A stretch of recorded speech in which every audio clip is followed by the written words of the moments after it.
Bonjour, bonjour à toutes et à tous. Hello, and welcome to you all. Welcome to this special edition of Resiliad. 21 année internationale de l'économie créative pour le développement durable déclarée par les Nations Unies. Reconstruire en mieux grâce à l'économie créative, c'est le thème de notre débat aujourd'hui.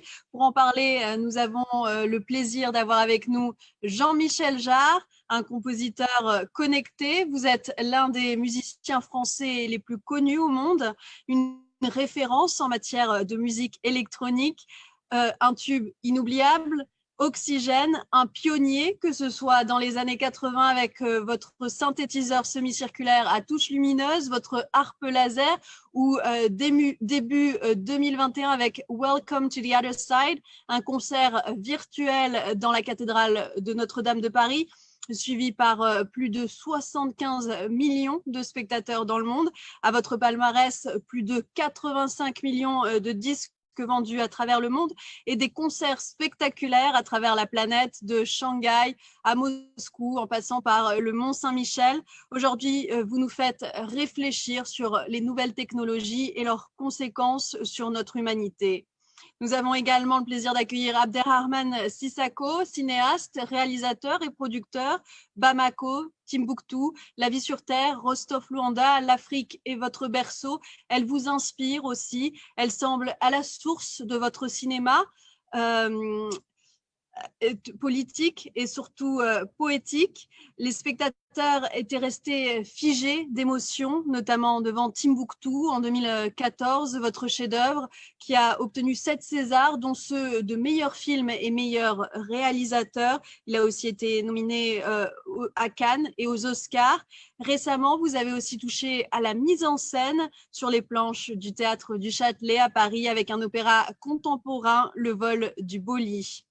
Également avec nous depuis les Pays-Bas, Vania Kalujercic, directrice du Festival international du film de Rotterdam, l'IFFR, qui se déroule cette semaine du 1er au 7 février en ligne à cause de la pandémie, bien évidemment.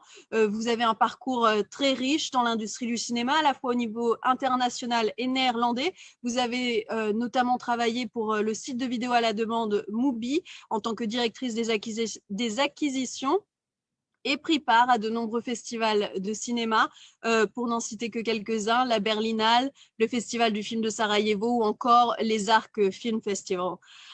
Nous avons aussi Thomas Stevens, PDG de Primephonic, un service de streaming musical spécialisé dans la musique classique.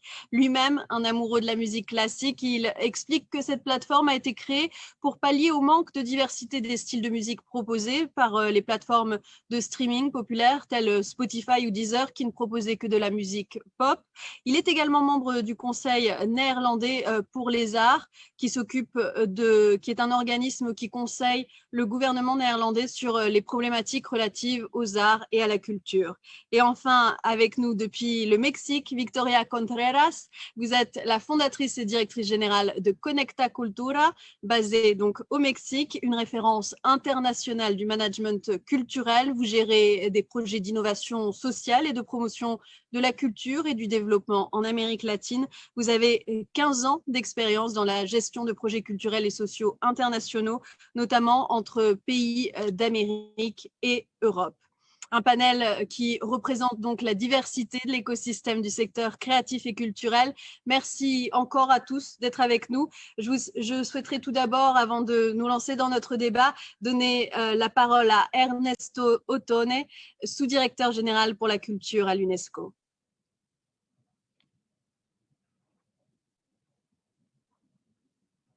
dont je vois des amis, des grands amis, comme Jean-Michel Jarre, qui bien sûr est ambassadeur de bonne volonté, mais aussi remercier Vania, Thomas, Victoria et Abderrahmane pour nous accompagner.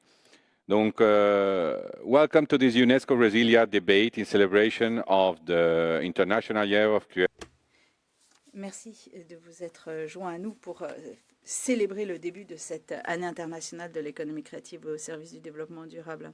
Ces dernières années, dans cette expérience de la pandémie, nous avons beaucoup appris sur la solidarité et la coopération entre les pays. Aucun pays, aucune région et aucun secteur, que ce soit le tourisme, les échanges, l'éducation, n'est resté intact, indemne face à la Covid-19.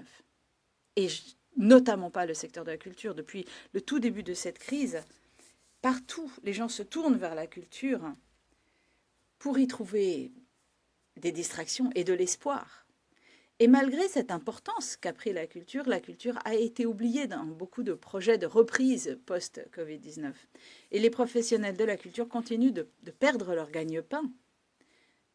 dans une incertitude sociale et économique colossale. Donc, l'époque est cruciale. Il faut que nous prenions en charge cette situation et que nous cherchions ensemble des solutions pour aider les artistes et les professionnels de la culture qui nous ont tant aidés eux-mêmes pendant cette période si pénible. Cette semaine, l'Italie est en train de rouvrir ses sites culturels et j'espère que beaucoup d'autres pays vont trouver bientôt un moyen de s'orienter dans la même direction. En avril l'année dernière, l'UNESCO a lancé un mouvement mondial intitulé Resiliart, qui est une plateforme qui doit permettre aux artistes et aux professionnels de la culture de s'exprimer ensemble, d'exprimer ensemble leurs préoccupations, leurs espoirs et de proposer des solutions dans le cadre de cette crise. Et aujourd'hui, plus de 240 débats ont été organisés dans plus de 110 pays du monde. L'UNESCO continue de remplir sa promesse, de son engagement vis-à-vis de ceux qui ont participé à Resiliart, promesse de partager leurs idées et leurs préoccupations avec les États membres et les décideurs. Cette semaine, les premiers résultats du mouvement Resiliart mondial ont fait l'objet d'une discussion au sein du comité intergouvernemental de la Convention de 2005 de l'UNESCO sur la protection et la promotion de la diversité des expressions culturelles. Direct du mouvement Resiliart sur le terrain.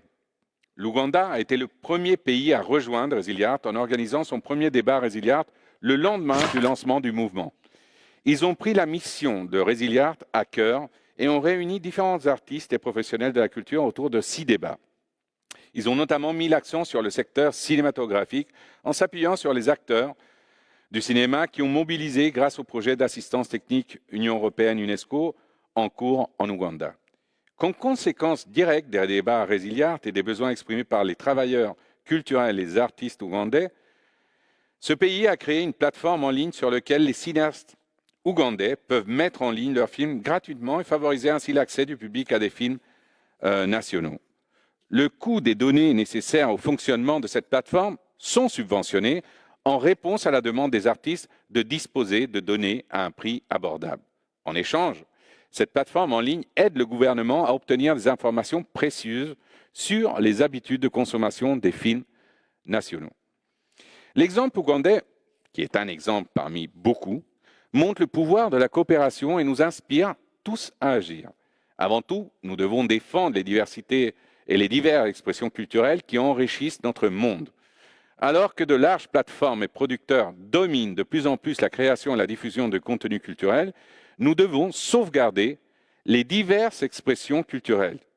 Nous devons protéger les artistes indépendants, émergents et jeunes, ainsi que les femmes artistes. L'année 2021 marque l'année internationale de l'économie créative au service du développement durable.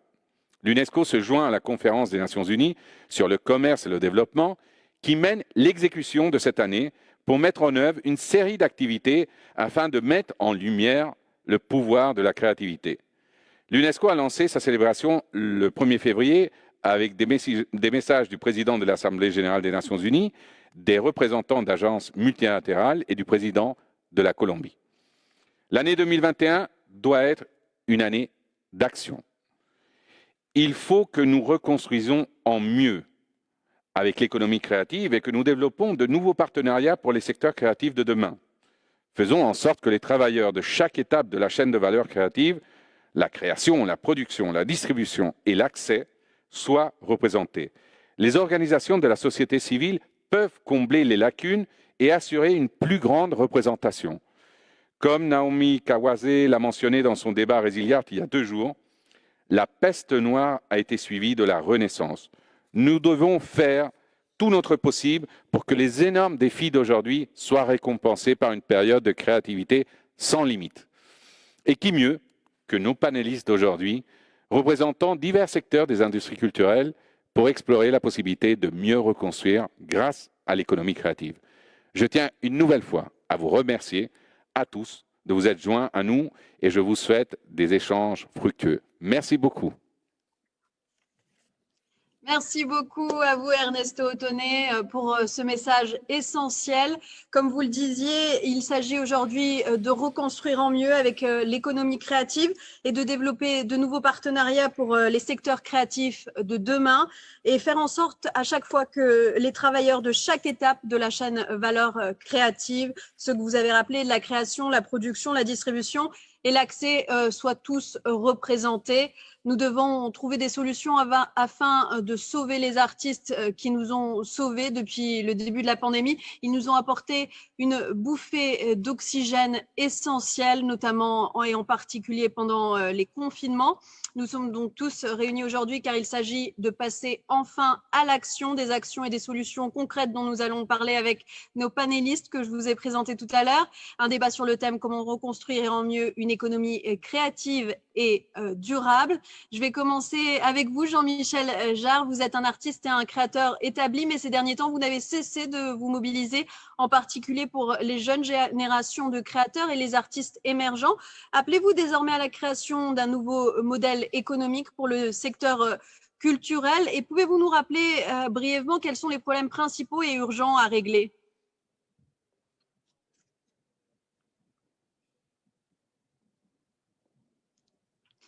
Ah, Jean-Michel Jarre, je me permets, votre micro est désactivé. Si vous... Pardon, voilà. Pardon. Je disais exactement, c'est un comble en ce qui me concerne. Je voulais donc saluer tout le monde et bien entendu saluer mes amis Ernesto et Abderrahmane et tous les amis qui sont ici réunis pour justement essayer de contribuer à faire changer les choses. Comme vous l'avez rappelé, pour respecter la diversité culturelle, je m'exprimerai donc aujourd'hui en français et en anglais. Et donc, je vais commencer par ma langue natale, le français.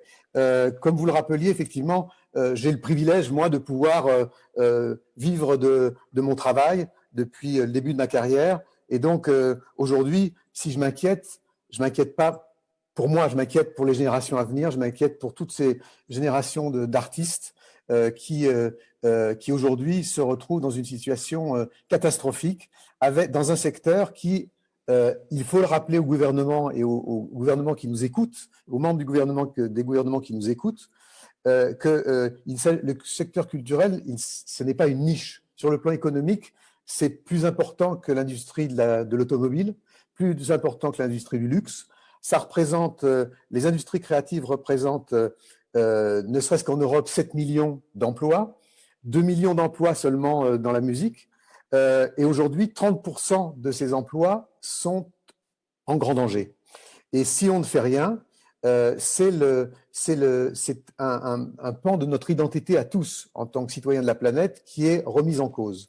Et ce que je voudrais dire, c'est que, effectivement, pendant cette période de confinement, on a fait deux choses. On est sorti pour se nourrir, et puis on a écouté de la musique, on a regardé des films, on a lu des livres, et que si on avait besoin de se le prouver à nous-mêmes, finalement, il est établi clairement aujourd'hui plus que jamais que la culture, que la musique, que le cinéma, que la littérature sont des biens culturels de première nécessité. Et je dirais même qu'aujourd'hui, je suis ici devant cet écran et je ne suis pas dans la rue à Paris pour manifester avec mes collègues artistes sur le fait de ne pas oublier de rappeler que les théâtres, les musées sont des services publics au même niveau que les commerces, au même niveau que les services publics comme la poste ou la sécurité sociale ou tout ce qu'on veut. Et donc tout cela, pourquoi je commence par ça? C'est pour justement le fait d'alerter les gouvernements que, au fond, la culture, plus que jamais, doit être un cheval de Troie pour notre renaissance. I think that, 30% of the people are going to... 30% des travailleurs de la structure vont perdre, de la culture vont perdre leurs emplois. Il a été dit récemment en Grande-Bretagne aux artistes que si vous ne pouvez pas vivre de votre art, de votre talent, eh bien, il vous faudra trouver un autre travail. Mais ça prouve bien que nous avons besoin d'un changement de paradigme. Et il y a beaucoup de façons de procéder à un changement de paradigme. Nous pouvons notamment nous servir de l'UNESCO pour parler d'une seule voix. Vous savez, moi, je vis en France. Et les Français, comme chacun sait, aiment beaucoup râler. Dans beaucoup d'autres pays, où le gouvernement est moins actif qu'il ne l'est dans mon pays, on nous regarde peut-être avec étonnement. Mais c'est principalement pour cela qu'il est important pour moi de participer à ce panel, et c'est pour cela que je m'exprime avant de donner la parole à mes collègues. Il est important que nous nous posions des questions. Souhaitons-nous sauver la culture en tant que citoyens de la planète? Ce n'est pas qu'au gouvernement de répondre à cette question, c'est à nous aussi. Nous sommes citoyens de la planète et donc la moitié de notre identité, la moitié de nos droits en tant que personnes sont associés à notre fonctionnement au quotidien. Nous avons dans toutes les familles une personne, un enfant qui pourrait devenir un grand photographe, un grand cinéaste, un formidable musicien. Mais si nous n'agissons pas aujourd'hui, ça ne sera plus possible dans quelques années. Voilà de quoi il est question. Ensuite, il y a autre chose. Nous avons une autre action à prévoir. Il faut prendre position par rapport aux GAFA. À un moment ou à un autre, il faudra bien que nous présentions ce problème en des termes clairs et il faut avoir une stratégie par rapport à cela. Il faut réfléchir à ces géants de l'Internet qui... Et ne pas nous contenter de nous plaindre, ne pas nous contenter de les considérer comme des ennemis, mais faire en sorte de nouer un partenariat avec eux. Peut-être que pendant le panel, j'expliciterai un peu mieux ce que j'entends par là. Merci Jean-Michel Jarre. Du rôle des GAFA un petit peu plus tard au cours de ce débat. Abderrahmane Sissako, quels sont les défis auxquels vous faites face actuellement, ainsi que les professionnels du cinéma et du spectacle vivant? Et je voulais peut-être aussi revenir sur votre dernier spectacle, Le vol du Boli. Vous avez pu monter un spectacle inédit, une sorte d'opéra contemporain nommé donc Le vol du Boli. Il a été joué sur la scène du Théâtre du Châtelet à Paris en octobre dernier. Au début, il devait y avoir 3 semaines de représentation. Finalement, étant donné les restrictions sanitaires, il n'y a eu que 3 représentations. Des représentations, je tiens à le préciser, à guichet fermé, ce qui montre bien que les performances artistiques manquent au public. Comment est-ce que vous avez vécu cela?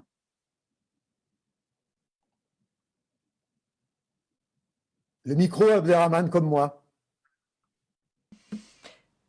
Microphone. Bonjour, bonjour tout le monde. Ouais. Bonjour Abderrahmane. Vous m'entendez? Très bien. Très bien cette fois-ci. Vous m'entendez? Alors je disais tout simplement bonjour à tout le monde et merci Jean-Michel pour ton introduction parce que je pense que tu as dit de façon succincte mais profond et précis ce qui est le souci de tout artiste aujourd'hui, qu'on soit en Europe ou en Afrique. Je vais d'abord aborder la première partie de votre question pour dire que je suis chanceux quelque part comparativement à des dizaines de milliers d'artistes africains, que ce soit des musiciens ou des cinéastes qui sont depuis plus d'1 an confrontés de façon dramatique à cette situation. Parce que, vous le savez, nous n'avons pas dans nos pays africains des structures ou des politiques tout simplement qui prennent en compte le rôle des artistes dans la société. Et très peu d'artistes touchent de l'argent. Nous sommes dans l'informel de façon générale.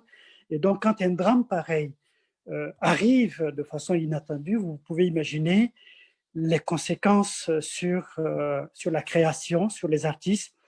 Parce que lorsqu'un artiste est obligé de se taire, et qu'il soit musicien, ou lorsqu'un artiste est obligé et ne peut plus travailler, peindre, ne peut plus danser, c'est son corps qui s'arrête.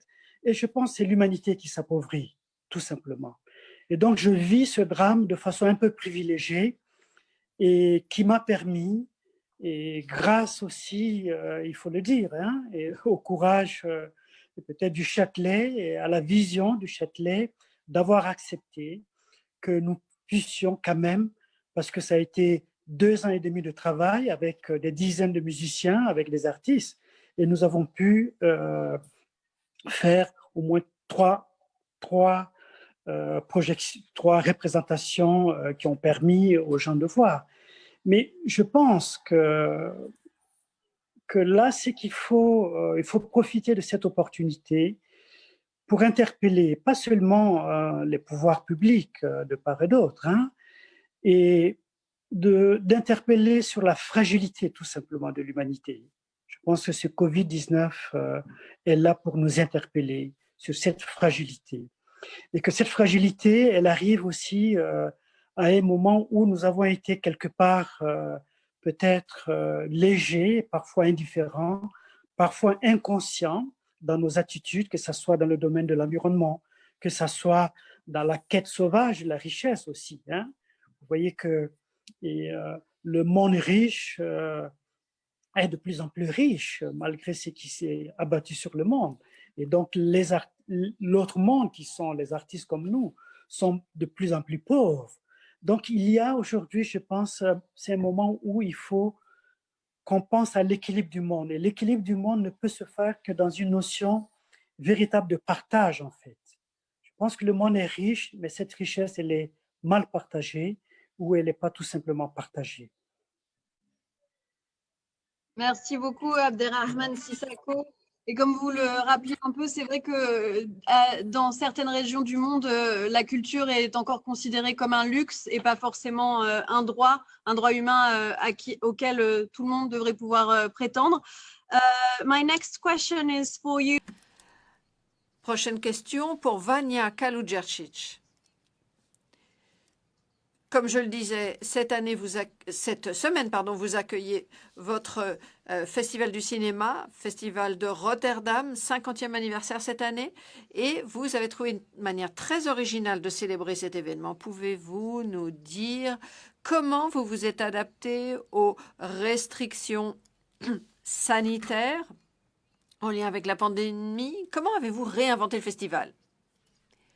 Eh bien, tout d'abord, merci beaucoup de m'accueillir. C'est vraiment un honneur d'être parmi vous.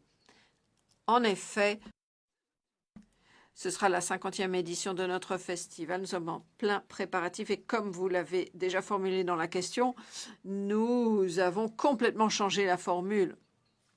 Tout d'abord, eh bien, il y a presque un an, depuis le premier confinement, eh bien, nous nous sommes rendus compte que cette crise sanitaire nous empêcherait d'organiser le festival comme à notre habitude. Plus de 300 000 visiteurs, ne l'oublions pas. C'est pour cela que, avec toute l'équipe, dès le début, nous avons réfléchi à moult scénarios et plan B, plan de rechange, sachant également que les mesures publiques pouvaient changer d'un moment à l'autre, ce qui s'est avéré, justement, il y a eu beaucoup de changements. Et ce qui est apparu très clairement dès le début, c'est que nous ne pouvions pas eh bien, travailler aussi bien avec les réalisateurs, nos partenaires, notre public, les accueillir tous au même moment, comme dans le cadre d'un festival normal. Donc, qu'avons-nous inventé en quelque sorte? Eh bien, l'événement, c'est un événement hybride qui s'étale de fin février à juin. La première partie du festival, enfin, elle se tient maintenant d'ailleurs. Nous sommes déjà dedans. Est-ce que je peux vous demander quelle est l'atmosphère? Est-ce qu'on retrouve l'ambiance, un peu de l'ambiance du festival? Est-ce que vous avez des chiffres concernant la fréquentation déjà? Eh bien, la soirée d'ouverture a explosé tous les plafonds, plusieurs milliers de personnes. Deux cinémas entiers ne contiendraient pas tous ces spectateurs. Donc, vous voyez que nous avons un public très différent. Tout est très démocratique, déjà.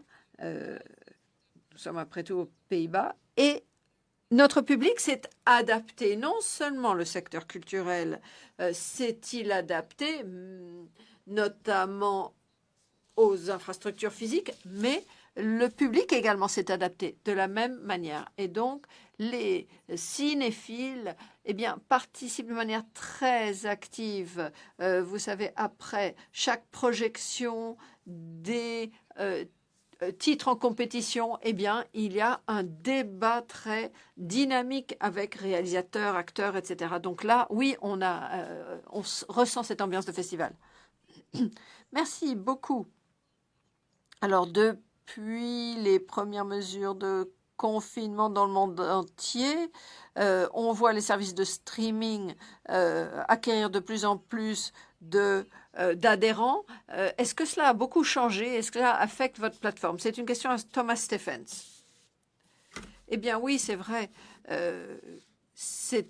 On regarde ça avec un tout petit peu d'amertume, étant donné que dans le domaine de la culture, tout le monde ne profite pas, tout le monde subit en fait l'impact, sauf les services de streaming qui ont augmenté donc leur public de plus de 50%. Donc non seulement plus de gens regardent-ils des choses en streaming, mais en plus, ils profitent des services de streaming pendant un plus grand nombre de minutes tous les jours.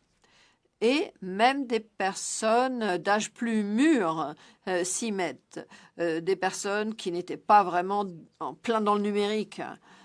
Aujourd'hui, c'est pratiquement leur seule solution. Et donc, ils sont pratiquement obligés de passer au, soi-disant, digital, au numérique. Et il y a aussi de nouveaux jeunes, puisque les salles de sport sont fermées, on ne se voit plus tellement entre copains, donc voilà, plus de jeunes également. Et même pour les services de streaming de musique classique, le public jeune augmente. Ce que l'on constate aujourd'hui aussi, c'est qu'il y a le public cherche plus de diversité. Avant, avec moins de temps, eh bien, tout le monde allait vers ses musiques préférées. Eh bien, maintenant, les gens compulsent en quelque sorte les catalogues, se laissent aller à d'autres envies. Et bien sûr, le secteur connaît de très grandes difficultés, mais moi, je suis optimiste pour les années qui viennent. Dans mon pays comme dans d'autres, qu'avons-nous vécu? Eh bien, confinement, c'est très très dur, mais sans musique, sans livres, sans séries, sans films, ce serait invivable. Et je pense qu'il y a une vraie prise de conscience concernant l'importance de l'art et de la culture dans nos vies quotidiennes.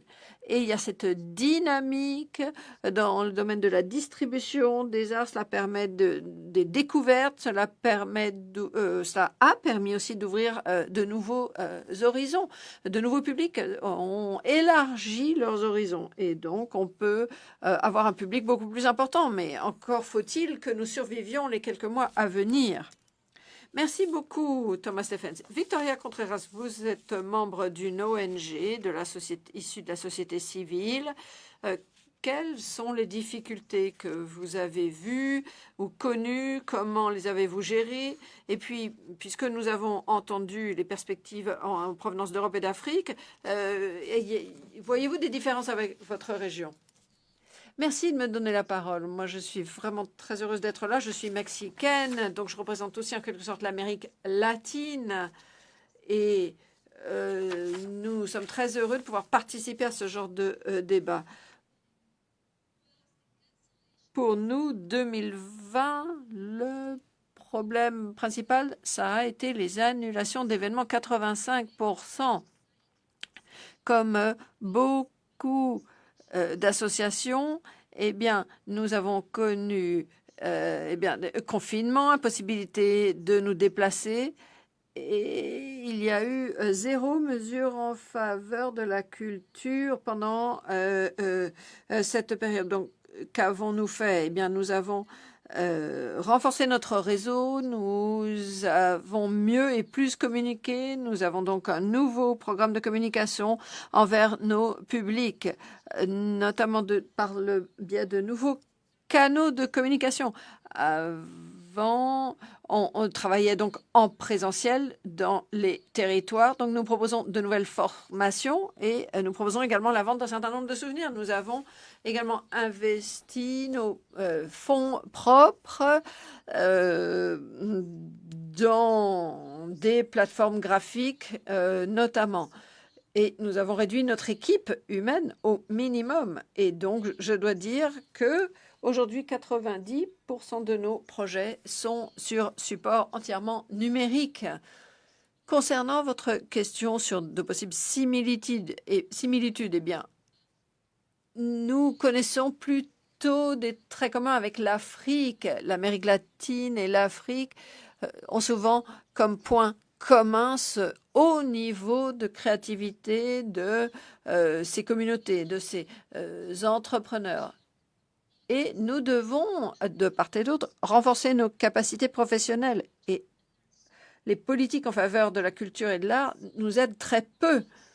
La créativité, c'est essentiel, mais n'oublions pas également les personnes qui travaillent dans le secteur de l'art et de la culture.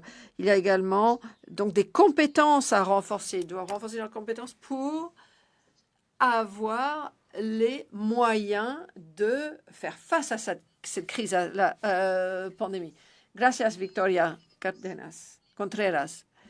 Thank you very Prouver que les arts et la culture sont essentiels dans nos vies. Au-delà du fait que nous sommes tous d'accord sur ce point, il semble nécessaire de continuer à convaincre les décideurs politiques et parfois l'opinion publique que ces métiers peuvent aussi constituer un pilier de la reconstruction économique, être des moteurs de la relance. Alors, comment s'y prendre pour que les artistes soient vus en tant qu'acteurs économiques? Comment les intégrer dans des modèles économiques dans chaque pays? Vania Kulezercic, de quelle manière peut-on amener plus de reconnaissance aux professionnels du monde du cinéma? Selon vous, comment l'industrie cinématographique peut-elle concrètement participer à la relance économique? Yeah. The pandemic made... Eh bien, la pandémie a fait apparaître l'importance de la culture, ne serait-ce que pour le bien-être des gens, les livres, même les jeux vidéo. La culture, elle s'est adaptée. Le monde de la culture s'est adapté. C'est très important de le dire. De plus, le secteur du cinéma a prouvé sa résilience. Il a su s'adapter aux attentes des publics. Et notre festival le constate bien. Et les cinémas, par exemple, les salles se sont adaptées pour accueillir le public de manière sécurisée avant d'être fermées. Au sein du festival, nous avons travaillé avec des organismes de financement locaux et internationaux. Les agences de financement ont également se sont adaptées. Le festival s'adapte également à la réglementation européenne. Aux Pays-Bas, il y a eu des mesures pour protéger l'emploi. Mais vous savez, ça c'est une approche ascendante et cela ne colle pas forcément avec notre expérience. Il faut aider les freelances, les intermittents. Il faut un plan de soutien pour cela. Même au cours de la pandémie, le festival crée 130 emplois, génère 130 emplois, c'est-à-dire à peu près et ça c'est pour cette année, la moitié de l'équipe ordinaire. Donc, ils ont vraiment besoin d'aide.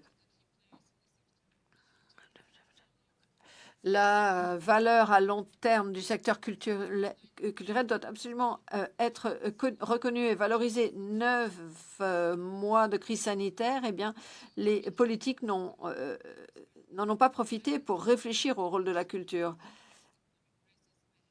Puisque j'étais déjà présente au cours de la dernière crise économique, eh bien, je dois dire que nous avons déjà un avant-goût de ce qui nous attend si nous, en tant que communauté, nous ne nous faisons pas entendre.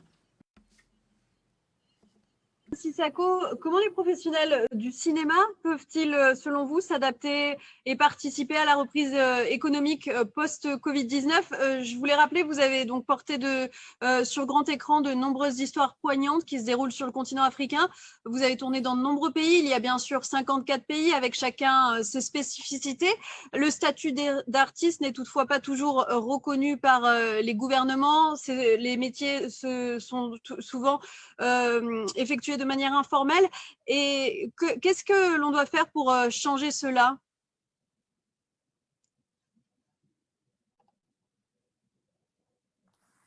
Ton micro, Abderrahmane. Ah, Abderrahmane, je vous rappelle qu'il faut réactiver votre micro. Je disais que c'est bien de rappeler, vous m'entendez? Parfait. Vous m'entendez? Oui. Très bien. Et je disais que c'était bien de rappeler que la situation, et j'insiste là-dessus, des artistes en Afrique, elle est extrêmement difficile. Donc déjà, avant la pandémie, il n'y a jamais eu une prise de conscience réelle que nous participons à l'économie d'un pays, hein, c'est de tous les pays. Et donc, je pense que le post-pandémie qui va forcément arriver, parce qu'il faut être optimiste dans la vie, le monde est fait comme ça, hein, et je pense qu'on va s'en sortir. La première chose qu'il faut considérer, c'est qu'il est évident que l'industrie cinématographique, par exemple, va apporter. Mais ce que nous allons apporter surtout, que ce soit les cinéastes, que ce soit les danseurs, que ce soit la musique, les musiciens, on va apporter un besoin qu'on n'a pas encore vraiment calculé et apprécié, parce que le monde est traumatisé. Hein. Nous sommes là, nous nous parlons, c'est vrai, mais chaque personne est atteinte d'une certaine façon. Il va falloir s'en sortir. Et pour s'en sortir, l'art est là pour ça. C'est son rôle premier aussi. Hein. L'art est là pour adoucir les âmes. L'art est là pour reconstruire, si possible, les gens. Et je pense qu'il faut que les États soient capables de quantifier cet apport-là, voilà, des artistes dans cette nouvelle vie qui va s'imposer à nous. Merci Abderrahmane. Victoria Contreras, pouvez-vous nous expliquer comment les projets dans lesquels vous investissez contribuent au développement économique de Mexico City? Et je crois que cela se fait en plus en ayant un impact social positif. Ah, Victoria, your microphone is... Micro, Victoria, s'il vous plaît. Oui, pardonnez-moi. Eh bien, nous croyons à l'économie circulaire, à laquelle nous participons pas seulement à Mexico, mais dans toute l'Amérique latine. Nos projets s'inscrivent sur tout le territoire latino-américain. Donc, au niveau local et régional, nous renforçons nos capacités de gestion de projet. C'est très important.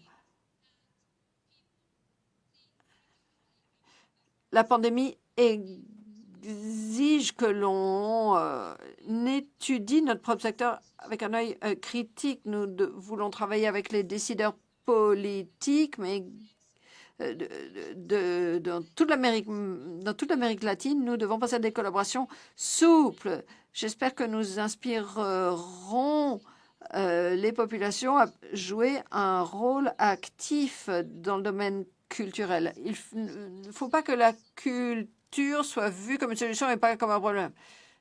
Donc, la cultura no es un problema, es parte de la solución. La culture n'est pas un problème, elle fait partie de la solution. Donc, nous voulons, par exemple, rédiger une analyse de la politique culturelle au Mexique. Autre impact positif, nous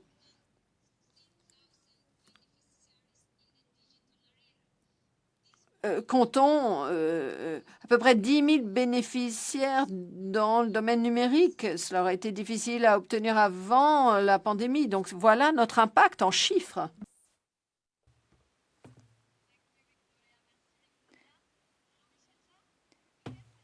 Le secteur musical peut-il, selon vous, contribuer à la guérison des économies à travers le monde? Je pense que je voudrais d'abord souligner l'importance de l'UNESCO et cette initiative de Resiliart. Parce que qu'est-ce que ça veut dire, Resiliart? Ça veut dire deux choses que nous devons prendre en compte, pas seulement les musiciens, mais tous les artistes. C'est la notion de résilience et de résistance. Résilience sur le fait que nous avons tous le même problème, que nous soyons artistes de n'importe quel secteur, c'est-à-dire réfléchir à la fin du tunnel et aussi survivre pendant cette fin de tunnel, bien entendu. Et puis en même temps, avoir, qu'on soit artiste ou non, avoir cette idée très importante qui était juste soulignée avant moi sur le fait que la culture n'est pas un problème, mais est une solution. Et donc, ça m'amène au deuxième thème, qui est le thème de résistance. Les artistes ont toujours été les garants de la liberté de penser, de la liberté d'expression, c'est-à-dire la raison pour laquelle les dictatures s'en méfient autant. Et donc, nous avons un rôle à jouer pour aussi, on est toujours forts les artistes pour réagir face aux difficultés. Je pense que les gouvernements doivent prendre en compte le fait d'aider socialement les musiciens et les artistes de manière plus générale, mais aussi à nous-mêmes, artistes, de pouvoir aussi être capable de rebondir. Et je voudrais reprendre un tout petit peu what Vanya and Thomas were pointing out about the importance. Je voudrais revenir sur ce que vous disiez sur l'importance des nouvelles technologies. Il y a beaucoup de gens aujourd'hui qui se plaignent des nouvelles technologies, du fait que le monde devient entièrement virtuel et nous aimerions pouvoir revenir au monde d'avant, au monde réel. Mais bien sûr, hein, moi aussi, j'aimerais revenir sur une véritable scène et pouvoir jouer devant les gens, avec les gens. Et en même temps, nous avons appris pendant cette période que l'art virtuel, être sur Internet, être en ligne, communiquer comme nous le faisons en ce moment même, ce qui ne serait pas plus facile dans la vraie vie. Cette capacité à nous connecter, à connecter non seulement des informations, seulement de façon rationnelle, mais aussi de façon émotionnelle, avec des sentiments, c'est essentiel aussi. Et l'expression qui est susceptible d'émerger de cette pandémie grâce aux nouvelles technologies, ou en tout cas en lien avec elles, le fait qu'il ne soit pas utile d'en avoir peur. Vous vous souvenez, vous savez peut-être hein, qu'à l'orée du cinéma, des films, hein, au tout début, lorsque on montrait, projetait les films sur des murs blancs dans des cirques, il y avait beaucoup de gens dans les cirques qui disaient « mais ce ne sont pas des vrais acteurs, ces gens-là. Un vrai acteur, c'est quelqu'un qui assume d'être devant les gens, sur une scène. Ces gens-là, c'est du chiquet. » Et pourtant, le cinéma est devenu un art majeur. Donc, il ne faut pas avoir peur des technologies. Il faut en prendre tout ce qu'elles ont de bon. Tous ces nouveaux modes d'expression qui émergent aujourd'hui, du lien entre les nouvelles technologies et Internet, doivent être prises à bras-le-corps. Et elles doivent nous servir à nous consolider dans la situation, à nous aider. Si je peux me permettre, je voudrais encore dire quelques mots de notre position, de notre situation, justement par rapport à Internet et par rapport aux géants d'Internet. Les seuls à avoir fait une fortune sur le dos de virus sont précisément ces majeurs acteurs d'Internet. Et en même temps, ils ont gagné beaucoup d'argent en faisant quoi? En distribuant du contenu qui vient de nous, créé par des artistes, par des auteurs. Et des gens qui, eux, ne peuvent pas survivre en ce moment. Donc, il y a vraiment un déséquilibre colossal et un déséquilibre qu'il va falloir corriger. Et je pense qu'il est temps de s'asseoir autour d'une table et de réfléchir, j'entends à la fin de la pandémie, autour d'une table, réfléchir aux différentes plateformes qui existent sur Internet et réfléchir à la façon dont nous pouvons partager le gâteau du numérique d'une façon plus équilibrée. Et je pense notamment aux pays émergents. Parce que si nous ne le faisons pas, c'est tout un pan de notre civilisation mondiale qui va s'effondrer. Il faut tout de même bien que quelqu'un dise que dans un téléphone intelligent, un smartphone, ce qui est intelligent, c'est nous. C'est l'utilisateur. Et nous devons à nous-mêmes d'accepter que lorsque vous achetez un journal dans la rue, vous le payez. Alors pourquoi ne paye-t-on pas, n'est-on pas disposé à payer le même prix sur Internet pour le même contenu? C'est simplement parce que c'est en ligne. Et la même chose se produit par rapport à un film, par rapport à une photo. Il faut bien que nous posions la question. Nous avons toujours accepté de payer la valeur de quelque chose. Mais cette valeur, lorsqu'elle est en ligne, elle n'a pas changé. C'est exactement la même valeur. Si nous acceptons de reconnaître cette valeur, même lorsqu'elle est en ligne, ça résoudrait une grande partie de nos problèmes. Parce qu'aujourd'hui, nous tous, citoyens du monde, avons pris l'habitude d'avoir accès à la culture gratuitement, comme on respire. Mais si nous n'agissons pas, comme certains l'ont d'ailleurs déjà dit, nous n'aurons plus de culture. Et sans culture, nous savons bien que cette période aurait été un désespoir total, un véritable désert.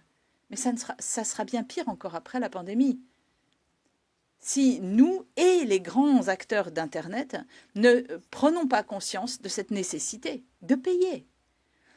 Et vous le savez, j'ai présidé le CISAC pendant 6 ans. J'ai, avec cette casquette, fait le tour du monde pour discuter avec les gens des médias, les gens d'Internet. Vous savez comme moi que les choses changent.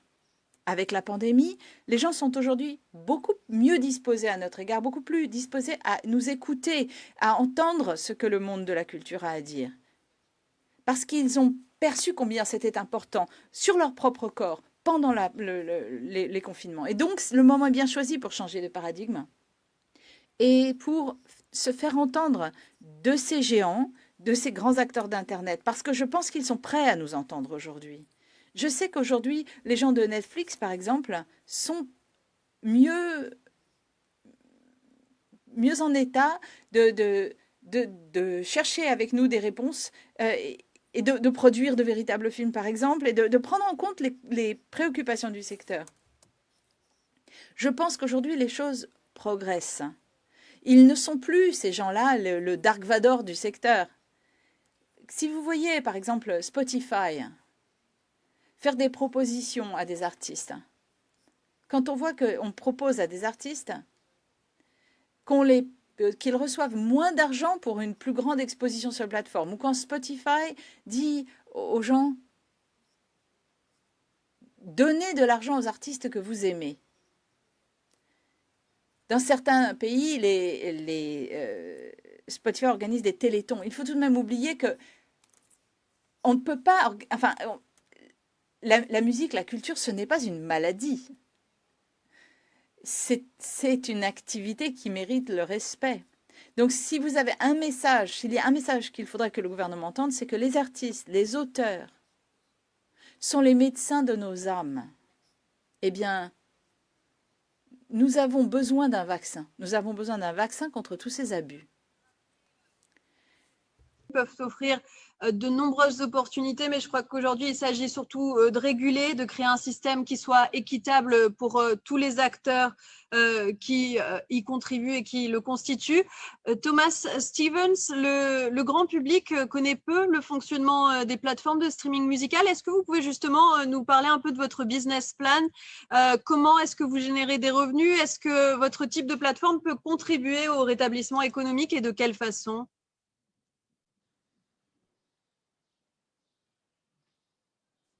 Yeah, absolutely. Well, oui, certainement. La majorité des systèmes de streaming fonctionnent de telle façon qu'à peu près 50% des revenus provient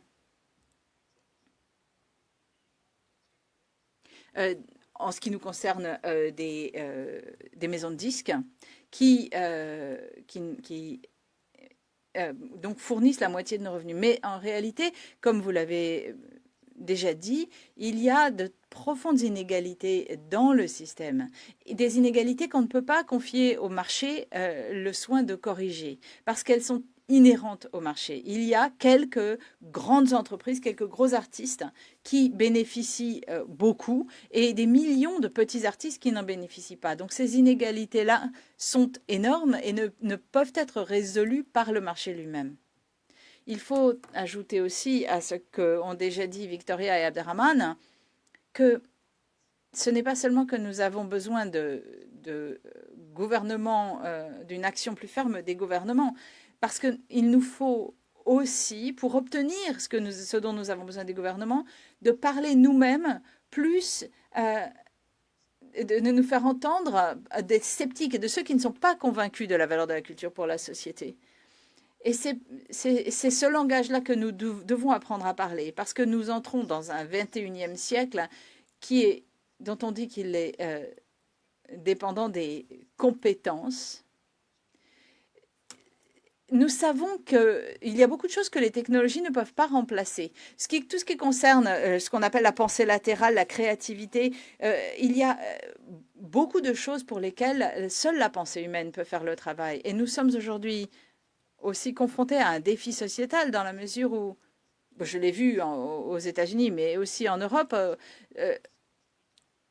toutes les émergences, tout ce qui se passe du côté des extrêmes et il ne se passe plus rien au centre.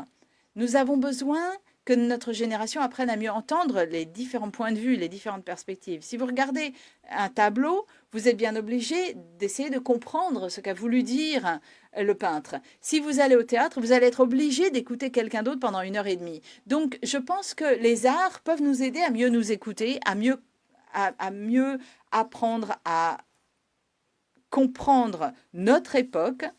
Et avec cette meilleure compréhension, nous devrions être en mesure de convaincre les sceptiques. Parce que si nous ne parlons que notre propre langue, nous allons continuer à prêcher aux convaincus, mais nous ne prêcherons pas à ceux qui ne croient déjà pas en nous. Et à prendre en compte. Je vous propose, avant de passer à la suite de notre débat, de regarder une vidéo, un message que nous a adressé la ville de Medellín à travers son secrétaire en charge de la culture, Álvaro Narváez. Muchas veces como artista vi cómo estos escenarios, los teatros y los espacios públicos de Medellín se J'ai souvent vu en tant qu'artiste comment ces scènes, ces théâtres et ces espaces publics de Medellín se remplissaient de spectateurs, de musique, de concerts et d'énergie. Le contact de ces gens et de cette atmosphère ont fait de Medellín une ville créative, un espace vivant où on explore la musique comme un véritable espace magique et sensuel. Et en 2020, nous avons été confrontés à un défi, une pandémie qui a fait fermer tous ces espaces. Même les espaces publics et ouverts se voyaient réduits. Et dans la mesure où Medellín est une ville créative de l'UNESCO, nous avons bâti à Medellín la possibilité de donner aux artistes et à la ville un espace pour se réunir et pour avoir accès à des activités. Tout d'abord, nous sommes focalisés sur des scènes mobiles qui tournaient dans la ville et dans les quartiers, dans des quartiers que nous ne connaissions pas, où nous n'allions jamais. Nous avons transformé chacun des événements de la ville, une transformation numérique, et nous avons créé des rencontres citoyennes en passant par des chars, des caravanes mobiles. Et donc, la ville s'est mise à vibrer en plein milieu de cette pandémie, vibrer d'art et de musique. Notre ville de Medellín a réussi en 2020 à maintenir ce niveau d'énergie et de vitalité de l'art d'une façon encore différente, avec des événements comme Altavoz et Feria de Flores, Los Eventos del Libro, le réseau des pratiques artistiques, le réseau de la musique, le réseau audiovisuel. Tous ces réseaux, tous ces événements ont rempli nos espaces quotidiens. Nous avons fait de la musique depuis les balcons, depuis les maisons. Et c'est cela qui a permis à Medellín de continuer de vibrer de musique et d'art. Parce que pour nous, la musique, l'art et la création sont cette force et cette énergie qui, en pleine pandémie, donnent à la ville la possibilité de continuer de progresser et aux artistes la possibilité de continuer de vivre. À travers toutes ces émulations, ils ont la possibilité de continuer de créer, de se réinventer au milieu de cette pénible crise. De Medellín qui a entrepris, qui a commencé à prendre des mesures pour soutenir ces artistes. Je signale juste qu'on vient de me dire qu'on pouvait prolonger notre débat jusqu'à 17h30 heure de Paris parce que je vois qu'on a beaucoup de choses à dire.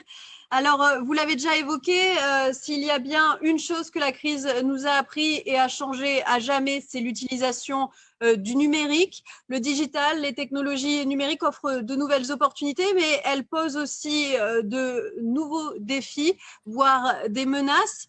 Abderrahmane Sissako, je vais commencer par cette première question pour vous.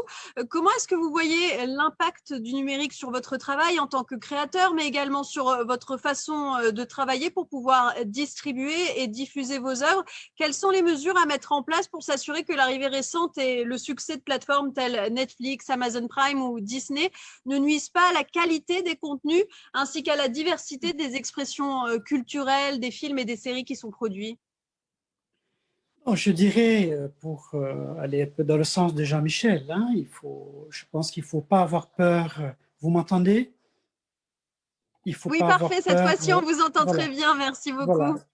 Qu'il ne faut pas avoir peur des nouvelles technologies. Il y a des réflexes comme ça qui viennent. Hein. On peut avoir peur, mais la peur ne fait pas avancer. Hein. Donc, c'est un état de fait. Nous sommes face aux nouvelles technologies qui sont formidables. Moi, je suis en train de vous parler, même si le Wi-Fi est un peu faible, mais là, ça marche. Mais par contre, ce qu'il faut se dire, hein, pour notre côté, j'ai un ami qui me disait, vous savez, nous, en Afrique, nous avons une culture de l'oralité. Et c'est une bonne chose, les nouvelles technologies. Mais le problème est que maintenant, pour se parler, il faut payer. C'est ça. Parce qu'Internet coûte très cher en Afrique. C'est pas tout le monde qui peut se connecter. Encore une fois, les gens sont dépossédés. Parfois, on dépense plus dans les nouvelles technologies que dans la santé, que dans l'éducation. Donc, je disais toujours qu'il faut quand même qu'il y ait une sorte d'alerte. Voilà, qu'il faut qu'il y ait une sorte d'alerte pour que nous puissions profiter et partager les bienfaits des nouvelles technologies. Et ce n'est pas le cas. Donc, je ne dis pas qu'il faut arrêter les nouvelles technologies. Pour ce qui est de la création, je ne pense pas que Netflix puisse entraver, parce que, vous savez, l'homme, l'être, s'inspire toujours. La création, elle va toujours être là. Hein. Il y aura toujours un tri à faire. Hein. Et donc, je pense que l'outil, peut-être que l'outil de distribution de la création ou l'outil de création devient de plus en plus accessible aux gens. Donc, la création devient beaucoup plus facile. Et aussi, les modes de diffusion deviennent beaucoup plus faciles et quelque part plus démocratiques aussi. Donc, il ne faut pas avoir peur de ça. Mais par contre, ce qui manque dans nos pays, c'est d'abord non seulement la conscience politique de nos gouvernements pour protéger les créateurs, pour aider les créateurs, il n'y a pas cette conscience politique. Vous prenez les droits d'auteur. Aujourd'hui, en Afrique, il y a très, très peu de pays qui réversent de l'argent aux musiciens. Il n'y en a pas. C'est terrible. Donc, il n'y a pas de protection. Voilà. Donc, il y a, à mon avis, c'est un moment où la pandémie nous alerte qu'il n'y a pas un mal qui peut atteindre quelque part et qui ne va pas me toucher après. Voilà. Pour moi, la leçon de la pandémie, c'est ça. Tout ce qui touche une personne, un pays, peut me toucher aussi véritablement. Et donc, la pandémie doit nous alerter sur ça, que le problème aujourd'hui d'une injustice ou d'un manque d'éducation dans tel pays n'est pas le problème seulement de l'Africain, c'est le problème de tout le monde, parce que de l'ignorance naît probablement parfois et la violence, etc. Et donc, je crois que les nouvelles technologies, c'est une opportunité pour tous. Mais encore une fois, je reviens sur ce manque quand même de partage. Jean-Michel disait, ceux qui ont le plus gagné aujourd'hui de la pandémie, ce sont les multinationales, ce sont les grands groupes. Mais ce gain, il ne sera pas partagé, il ne sera pas équitablement partagé. Voilà. Il faut, j'espère que cette pandémie va nous amener, parce que pour changer le monde, il faut qu'on se change nous-mêmes, que chaque personne décide d'être différent après cette pandémie. Une pandémie qui va, on le sait, changer beaucoup de choses. Jean-Michel Jarre, on va parler justement de la toute-puissance des GAFA. On sait que l'Union européenne donne souvent l'impulsion en termes de législation concernant le secteur culturel, par exemple pour les questions de droits d'auteur dont parlait aussi Abderrahmane. Les géants du numérique, Google, Apple, Facebook et Amazon font d'ailleurs actuellement du lobbying à Bruxelles pour que de nouvelles restrictions n'aient pas un effet négatif sur leurs revenus. Alors, comment est-ce qu'on fait pour lutter contre cette toute-puissance des GAFA? Comment s'assurer que les artistes sont correctement rétribués pour leur travail? Alors, merci de poser la question parce que je pense, et de relier cette question à l'Europe et à la Commission européenne, parce que je pense que du coup, pour le monde, l'Europe a un rôle très important à jouer. Dans le monde entier, l'Europe a toujours été le symbole du respect, finalement, de la propriété intellectuelle, du respect de la culture, par rapport à d'autres continents. Et donc, toutes les mesures qui sont faites, qui sont prises par la Commission européenne aujourd'hui, auront un effet domino dans le reste du monde, notamment en Afrique, comme Abderrahmane le disait, mais dans le monde entier. Et donc, effectivement, on a beaucoup travaillé ces dernières années et j'essaie de contribuer autant que possible depuis quelques années pour justement faire passer le message du fait que je parlais d'un vaccin tout à l'heure dont on avait besoin, nous, que les gouvernements doivent trouver. Il est tout trouvé, ce vaccin. C'est le fait que c'est la réglementation. Ce qui différencie la démocratie du chaos, ce sont les réglementations. Les réglementations, ce n'est pas un enfermement, c'est la liberté. Et donc, le lobbying qui est de ces plateformes depuis des années, qui commence à faiblir un petit peu, a été de consister à dire si vous voulez réglementer Internet, Internet, c'est une terre de liberté, vous allez enfreindre et limiter la liberté d'expression. C'est aussi absurde que de condamner le code de la route au nom de la liberté de circuler. Je pense qu'il faut justement qu'il y ait un certain nombre de cadres qui soient établis pour que, effectivement, à partir du moment où il y a un contenu qui est distribué, qui est le contenu créé par des auteurs, que, au fond, les producteurs de tuyaux gagnent d'une manière totalement déséquilibrée des sommes très importantes par rapport aux gens qui fournissent le contenu, qui, eux, ont du mal à survivre. Il faut qu'on puisse réajuster les choses. Et dans ce domaine, je pense que Netflix est par exemple pas un trop mauvais exemple, dans la mesure où il ne faut pas oublier que la grande différence entre une plateforme de cinéma comme Netflix et les plateformes de musique, c'est qu'ils réinvestissent énormément dans la production, ce que ne font pas les plateformes de musique, qui sont en fait des entonnoirs qui prennent l'argent là où il est et qui le redistribuent d'une façon qui reste toujours assez opaque. Je donnerai un exemple. Si vous avez un abonnement sur une plateforme tous les mois et que le mois dernier, vous n'avez pas écouté de musique, où va votre argent? C'est une question, par exemple. Je ne dis pas que c'est mal, je dis simplement que c'est un exemple parmi d'autres qui montre qu'il faut absolument qu'on réorganise les choses et qu'on rééquilibre les choses sur le plan structurel. L'autre chose aussi, par rapport au GAFA sur le plan musical, c'est le fait qu'on a découvert pendant la pandémie que énormément de musiciens partageaient leur art gratuitement en jouant leurs chansons chez eux parce qu'ils n'avaient pas le choix et qu'ils l'ont fait de manière généreuse. Il ne faudrait pas que nous, public, nous habituions à considérer comme normal que les musiciens, finalement, qu'on revienne à 2 siècles en arrière et finalement les musiciens vivent de la quête en tendant leur chapeau pour dire à votre bon cœur, monsieur, dame.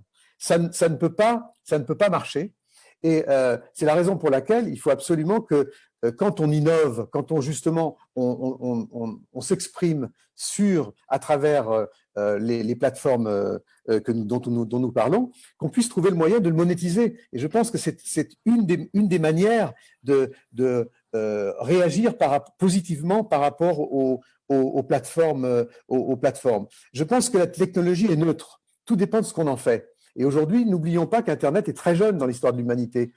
Internet a 20 ou 25 ans, c'est encore le Far West. Je dirais sans jeu de mots que le problème, c'est que toutes les GAFA sont installées au Far West. Merci Jean-Michel Jarre. Abderrahmane, vous vouliez rajouter quelque chose?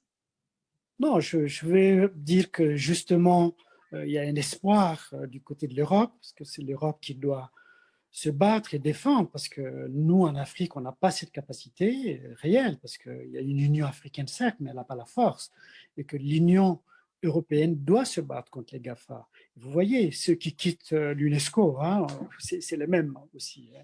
On a vu le préjudice de la sortie des États-Unis de l'UNESCO. C'est le même combat, en fait.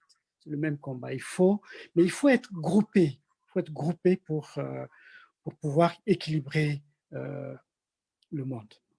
Et qu'aujourd'hui, Abderrahmane, une voix qui s'élève de l'Afrique vaut 10 voix qui viennent d'Europe ou qui viennent des États-Unis. On a besoin absolument du continent africain pour faire passer nos droits en tant qu'artistes, et justement dans les pays qui ont du mal justement à s'exprimer, c'est justement ça qu'il faut arriver à porter tous ensemble. C'est la raison pour laquelle l'UNESCO, une organisation comme l'UNESCO est tellement importante et que l'Europe et que l'Union européenne a une voix extrêmement importante. Parce que les décisions qui seront… Le fait qu'il y ait eu une directive il y a 3-4 ans qu'on a réussi à faire passer à l'UNESCO pour respecter la propriété intellectuelle, à la Commission européenne, pardon, pour respecter la propriété intellectuelle, a forcément un effet dans l'évolution des mentalités des plateformes. On voit bien qu'aujourd'hui, YouTube essaie de plus en plus de resserrer les liens avec les artistes. Et je m'en félicite, parce que c'est comme ça qu'on arrivera à sortir par le haut de ce climat d'insécurité qui est lié à un manque d'organisation de notre part aussi. Il faut qu'on arrive, et je pense que ce tunnel pandémique va forcément nous aider de part et d'autre à prendre conscience qu'il faut absolument s'unir et s'associer de manière différente. Merci à tous les deux. Thomas Stevens, vous qui êtes justement à la tête d'une plateforme de streaming, and I'll ask this question in English. Je poserai la question en anglais. Étant donné que les musiciens et les chanteurs sont, dans la plupart des pays, dans la capacité de faire des concerts, et nous savons que leurs revenus sont surtout tirés des royalties, des droits, comment veillez-vous à ce que les artistes sur votre plateforme soient rémunérés de manière juste? Est-ce que vous avez pris des mesures particulières pendant la pandémie et pour augmenter le revenu? Et enfin, une question. Quid de l'idée d'un paiement minimum par écoute pour les artistes? Eh bien, je crois qu'effectivement, une rémunération minimale aidera à contrer l'espèce de sous-enchère. Un exemple d'incitation. On a les YouTube, les Spotify du monde. Comment est-ce qu'ils allouent les royalties? Eh bien, ils comptent le nombre de fois où le morceau d'un artiste a été streamé. Mais 1 minute ou 10 minutes, c'est la même chose, 0,1 cent par écoute en streaming. Le jazz, le classique, les chansons de blues sont souvent beaucoup plus longues que les chansons de variété, 3 minutes, ou de pop. En classique, une piste, un morceau, ça peut être 10 à 20 minutes. Ça veut dire qu'un artiste pop, à l'heure, peut avoir été écouté 30 fois, alors que un auteur de classique, il aura été écouté 6 fois. Donc, l'artiste pop, eh bien, il est rémunéré 3 fois plus à l'heure que l'artiste de jazz, de classique, de blues. Comment résoudre cela? Eh bien, payer à la minute. Donc, plus les gens restent à l'écoute longtemps, plus ce sont des minutes de streaming, plus c'est de l'argent dans la poche des artistes. C'est plus compliqué. Bon, très bien, mais on peut le faire. Nous le faisons, nous sommes petits, alors que Spotify, YouTube, d'autres refusent de le faire parce que pour eux, c'est trop complexe. Et les artistes ne sont pas assez forts pour leur forcer la main, pour les faire changer. Mais je crois que les autorités peuvent le faire et je place beaucoup d'espoir dans la Commission européenne. Le gouvernement américain eh bien, est pro-business, mais en Europe, nous pouvons le faire. Ça prend plus longtemps, mais nous avons mis les gants de boxe en quelque sorte et nous allons nous défendre. C'est qu'il faut absolument Je changer voudrais juste le réagir système d'un mot, de si c'est possible. rémunération. Je voudrais juste Bien réagir. sûr, Jean-Michel Jarre, on vous Je écoute. voudrais juste réagir d'un mot sur ce que vient de dire Thomas, qui est Bien extrêmement sûr. juste. C'est un très bon exemple qui montre justement à quel point on a besoin d'une régulation différente par rapport aux plateformes. Je voudrais attirer l'attention sur le fait que tout le monde dit, par rapport au monde de la musique, c'est terrible la pandémie, puisque finalement les gens ne peuvent plus aller sur scène et jouer. Je rappellerai qu'il y a énormément de musiciens qui n'ont pas la possibilité, et parce que ce n'est pas leur métier, ils ne sont pas faits pour ça, de venir exprimer et de jouer leur musique sur scène. Parce que ce sont des auteurs, des compositeurs, et que ce ne sont pas des performeurs ou des interprètes. Et donc, eux sont totalement ignorés sur ces plateformes. C'est-à-dire qu'on ne les cite même plus. On ne cite même plus les compositeurs, on ne cite même plus les auteurs sur les plateformes. Et donc, ça montre à quel point, et la part d'un auteur, il y avait un exemple, il y a eu un exemple récent en Angleterre d'un auteur pop qui a fait une femme qui a fait des chansons sur le dernier album de Kylie Minogue, qui a été numéro 1 dans des tas de pays, et qui en tout et pour tout, en tant qu'auteur-compositeur, a touché 100 livres. Et qui est donc un auteur qui a pignon sur rue. Donc on peut imaginer ce que touche un auteur qui n'est pas un auteur à succès, ou qui est un auteur qui n'est pas justement, comme le disait Thomas, un auteur qui est dans le secteur de la pop, mais qui est un compositeur dans un domaine qui est celui du classique, du jazz ou autre, ne touche absolument rien des plateformes. Et c'est tout ça qu'il faut rééquilibrer. Et je pense que ça, c'est pas quelque chose qui est nécessairement intentionnel de la part des plateformes. C'est simplement le fait qu'elles sont parties et elles sont parties tellement rapidement, elles se sont hypertrophiées tellement rapidement qu'il est temps de réajuster les choses. Pardon d'avoir repris la parole. Non, il n'y a pas de souci, je vous en prie, et c'est un point de vue qui nous éclaire tous. Je vais juste passer à ma prochaine question à Vania parce qu'il est déjà 17h12 à Paris et on n'a malheureusement pas assez de temps pour parler de tous les sujets qu'on veut aborder. Mais Vania Kaludzercic, toujours pour continuer sur cette question des nouveaux défis que pose l'ère digitale. Vania, what needs to be changed in the... Qu'est-ce qui doit changer dans le secteur du cinéma afin que la révolution du numérique soit une opportunité et non pas une menace, comme on l'a dit au début? Vous organisez votre festival, vous le portez en ligne cette année. Est-ce que vous avez déjà imaginé un certain nombre de choses que vous pourrez faire spécifiquement pour vous adapter aux nouveaux défis posés par les nouvelles technologies? Eh bien, je crois qu'il va sans dire que pour nous, la possibilité de passer au numérique, ça a été une ouverture pour nous. Il y a moins de 10 ans, nous n'aurions jamais pu organiser un festival international de cette façon. Donc, nous allons bien sûr construire là-dessus pour les éditions futures. Mais avec le temps, bien sûr, nous aurons l'occasion de voir ce qui fonctionne moins bien, ce qui peut être utile pour ce secteur, parce que c'est un nouveau paradigme, comme nous le disons. Mais s'agissant des opportunités, des occasions, vous savez, en quelques mois, nous sommes passés d'un événement qui accueillait des centaines de milliers de personnes dans notre propre ville à une marque internationale qui s'exporte.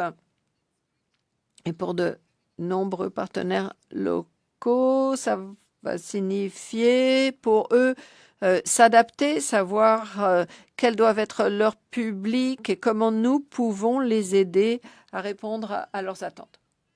Merci. Victoria Contreras, est-ce que les plateformes digitales et l'Internet peuvent constituer un outil utile pour aider à la reprise du secteur culturel ou bien y a-t-il des réglementations spécifiques à apporter dans le secteur? Victoria, votre micro n'est pas allumé. Ah, désolé encore une fois. Alors, les outils numériques, oui, ils sont très utiles dans notre travail, mais c'est vrai dans beaucoup de secteurs de la culture. Et moi, je crois fermement dans le fait que l'accès au numérique doit constituer un droit humain, et notamment pour les populations qui en sont presque privées. Il y a des exemples d'Internet non commercial. Par exemple, le Wi-Fi-Net en Catalogne.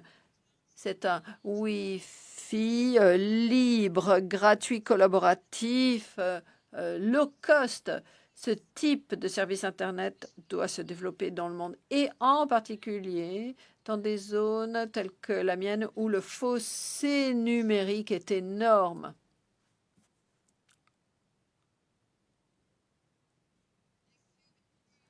Merci beaucoup, Victoria. Alors, en préparant ce débat. Je vais le dire en français d'abord et je passerai à l'anglais après pour être sûr que tout le monde comprend.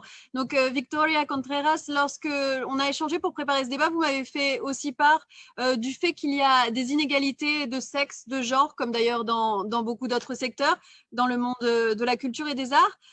Quelles sont vos recommandations pour réduire ces inégalités?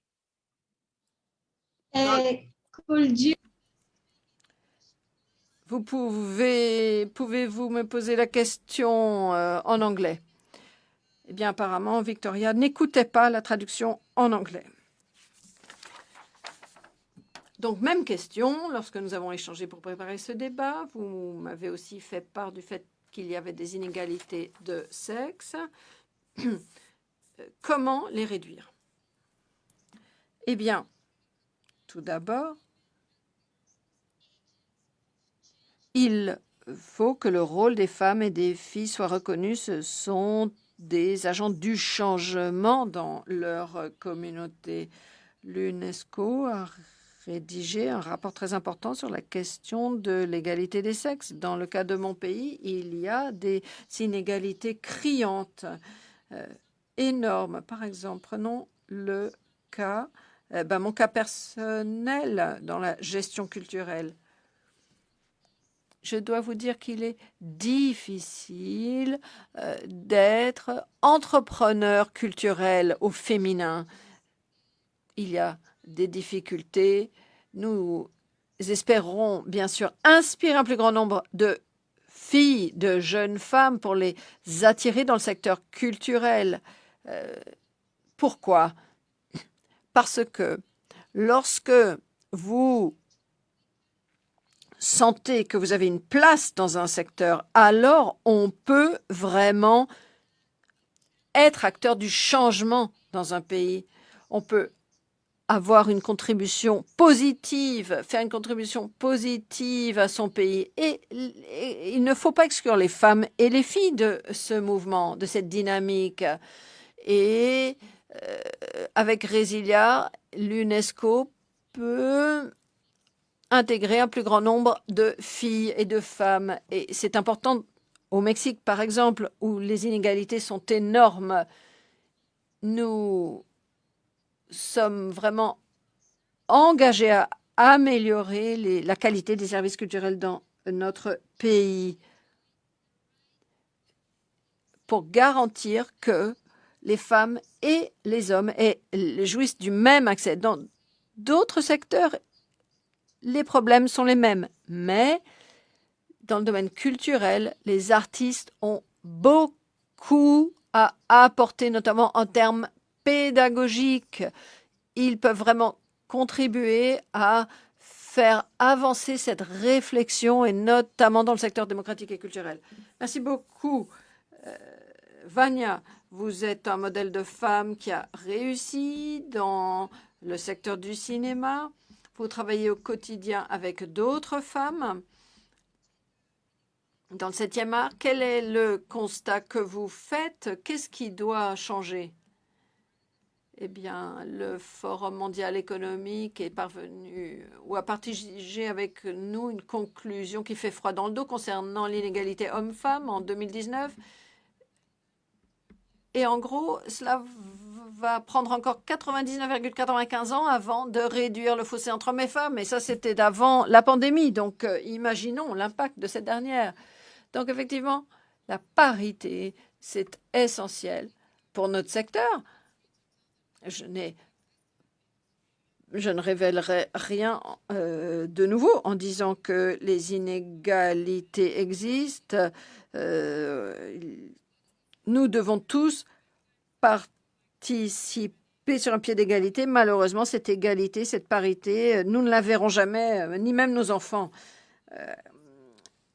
Je pense que la diversité, en revanche, va plus loin que la parité entre les sexes. Il y a la diversité ethnique, culturelle. Et notre festival se doit de proposer une pluralité de voix. Il faut qu'il y ait une meilleure représentativité. Notre festival a démarré il y a 5 ans pour être le porte-voix de ceux dont la voix n'était pas entendue. Et j'espère que nous pourrons vraiment contribuer à ces débats. Il serait rassurant de voir le comité de sélection retenir toute une panoplie, une grande variété de sujets et de films. Mais nous devons toujours prendre du recul pour réfléchir à comment nous pouvons nous améliorer. Qui nous accompagne, je vais juste vous demander de me répondre assez rapidement parce que malheureusement, il nous reste 10 minutes et il faut aussi qu'on puisse conclure et évoquer les messages essentiels à retenir aujourd'hui. Messieurs, quelle est votre vision? Thomas Stevens, what do you think about this gender inequality? Thomas Stephens, que pensez-vous de la question? Thomas, que pensez-vous de ces questions? Microphone. Thomas, vous êtes avec nous? Je ne sais pas si votre micro est allumé. Je vous posais la question de ce que vous pensez de ce problème du genre. Je pense que le monde de la musique n'est pas un bon exemple. Ça fait pendant près de 300 ans, les compositeurs ont tous été des hommes. Si vous prenez les grands orchestres, presque tous les chefs d'orchestre sont des hommes. En revanche, au sein de l'orchestre, il y a 50% de femmes. Donc là, on voit vraiment une industrie à rééquilibrer. Mais nous n'y serons pas avant une vingtaine d'années. Si vous regardez ma propre entreprise, nous faisons le nécessaire pour mesurer en mesurant que les hommes et les femmes soient payés la même chose dans les différents départements. Mais il y a des différences entre les différents services. Par exemple, nos développeurs de logiciels, leurs salaires sont relativement élevés parce qu'ils sont moins nombreux sur le marché du travail. Et malheureusement, la plupart des développeurs sont des hommes. Donc l'une des causes du fossé, c'est qu'il y a des secteurs où les femmes sont moins représentées, et ce sont précisément dans ces secteurs que l'expertise est recherchée et rare.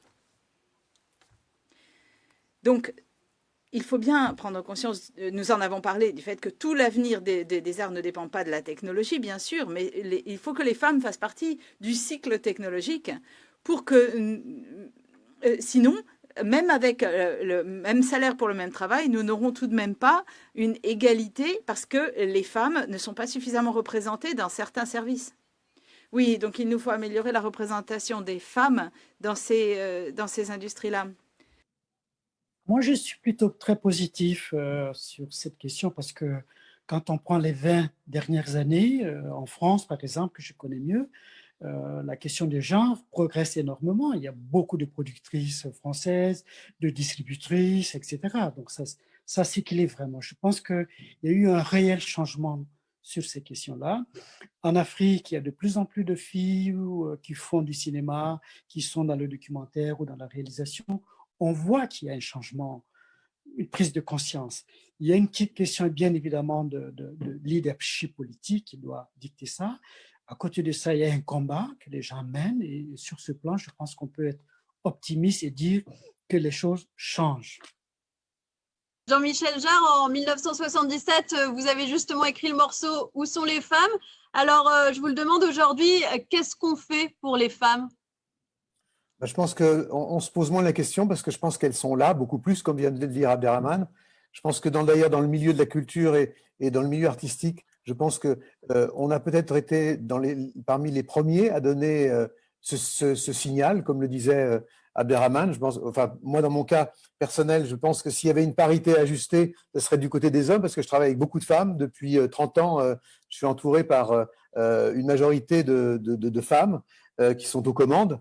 Et donc, je pense qu'il y a deux choses. Je pense qu'il y a la parité dans son activité au quotidien, et puis il y a aussi dans les gestes que l'on fait en tant qu'artiste.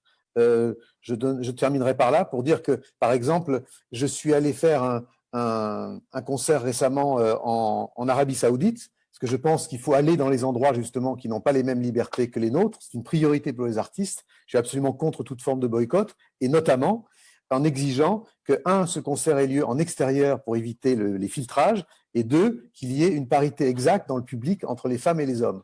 Ça, c'est exactement le genre de geste que je pense qu'il faut que nous, artistes, puissions donner à la société de manière générale, et notamment dans les pays où cet équilibre est encore beaucoup plus fragile que chez nous. Effectivement, les artistes ont ce pouvoir de changer les mentalités, on l'a vu à travers l'histoire. Pour conclure ce débat, et je vais vous demander à tous d'être rapides parce qu'il nous reste très peu de temps, une question qui s'adresse à vous tous. En résumé, en quelques mots, quel est le message que vous souhaitez adresser au public et aux décideurs mondiaux pour soutenir la culture et les industries créatives? Je vais commencer par Victoria Contreras, au hasard. OK. Well, Merci. Alors, mon message central, c'est celui-ci. Encore une fois, la culture fait partie de la solution pour le monde. Il est important d'encourager un changement radical de l'action publique. Il faut que les décideurs changent leur approche au niveau mondial par rapport à la créativité. Nous avons besoin d'un leadership en collaboration, de façon à ce que la culture soit considérée comme quelque chose de stratégique, de producteur, de générateur de revenus et de générateur de solutions pendant et après la pandémie. Et pour cela, il faudra un investissement social et économique considérable. Cela dépendra des gouvernements, des entreprises, de la société civile et même des individus. Il faut que nous soyons plus explicites par rapport à la contribution de la culture et des arts dans l'économie et la civilisation. Je voudrais revenir sur un commentaire d'une collègue chilienne. Il faut que le rôle de la culture dans la vie économique, sociale, soit rendu plus visible dans le développement durable, dans les communautés. À ce moment-là, il deviendra nécessaire de prendre une décision, de mettre en place un modèle avec des stratégies, des outils pour un développement structurel qui soit basé sur une perspective d'économie créative. Et Pablo Laras a aussi dit que c'était l'UNESCO qui doit travailler avec le G20 et l'Organisation mondiale de la santé pour les gens et pour leur territoire.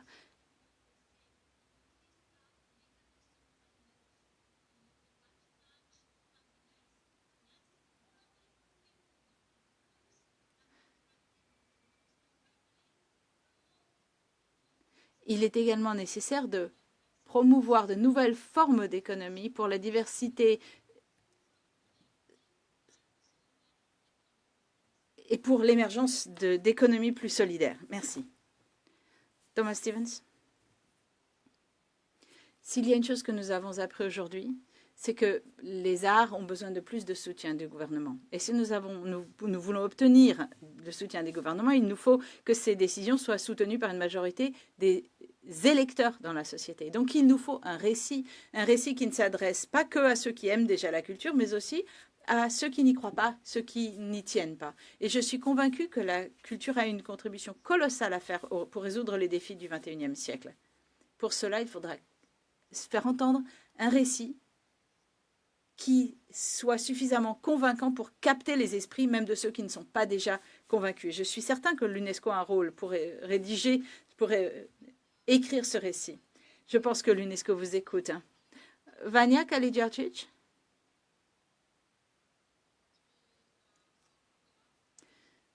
Ce que nous avons appris après la dernière crise financière et son impact dévastateur sur le secteur de la culture en général, ce que nous n'avons pourtant pas suffisamment compris, c'est que cela a causé beaucoup de dégâts à la santé de nos démocraties même et au débat public. Si nous voulons défendre les droits de la personne, il faut mettre l'accent sur cela en tant que projet culturel. Et nous comprenons tous qu'il y a des conséquences à long terme de cette pandémie.